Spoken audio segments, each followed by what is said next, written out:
straight out to my exclusive guest, this young defendant's uncle, Rodney Gunter. Thank you for joining us, sir.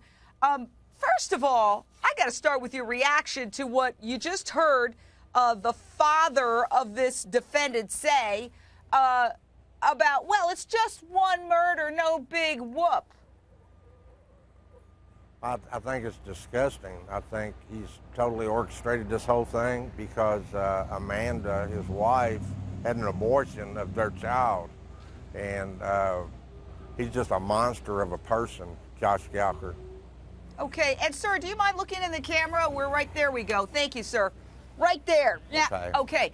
Now, let me ask you this question.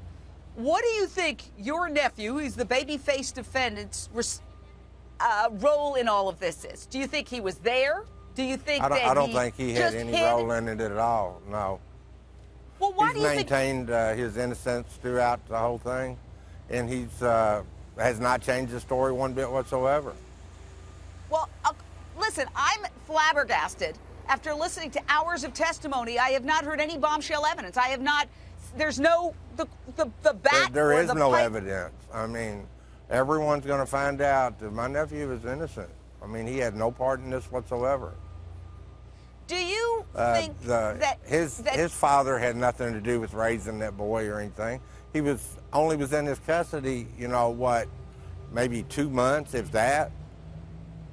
Well, yeah, and to explain to our viewers, the dad, who I call the monster, the guy with the little beard here, who says it's no big deal just to kill one person, he had just served 8 years for robbery and violent offense, and he had just gotten out. Now, his son, the kid who's on trial, he had been doing well at a foster family's home. He was excelling. He was smart. He's showing that he could use computers. This guy insists to get his son back. He turns on the tears. He convinces everybody, including the social workers, I got to have my flesh and blood, my baby boy back. Within 2 months, the stepson of this guy, who also lives in the house, the son of his wife, is killed. And my question to you, Rodney, is that this young son of this monster really wanted to live with his dad. He thought his dad was everything. Oh, wow, a tough guy, an ex-con. Is it possible that in a desire to impress his violent father... Josh's mom had died, you know, a few months prior to that. He really never knew his dad. I guess every boy wants to have a relationship with their dad. He didn't know the guy. He didn't know what he was about or anything. I think that's, you know, not how he looked at it, like, you know, he's a tough guy, this, that, and the other. I mean, he just really wanted family. He had no one. He was in the foster family and was doing well. I mean, but he wanted to live with his dad. Family.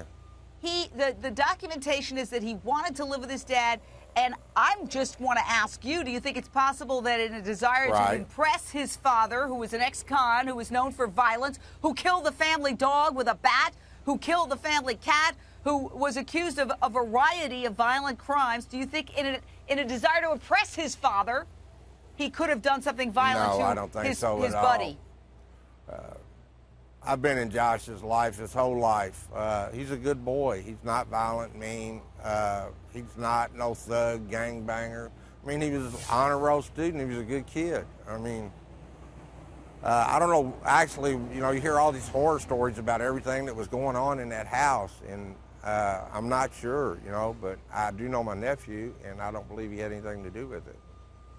Well, speaking of the horror stories, some of the horror stories are in court documents, allegations that this monstrous father fed this boy who's on trial and the boy who died, they're stepbrothers, the two of them, drugs, that he put marijuana in Easter eggs, that he showed these two boys, this guy showed the two boys, impressionable boys, young teenagers, videos of himself having sex with women.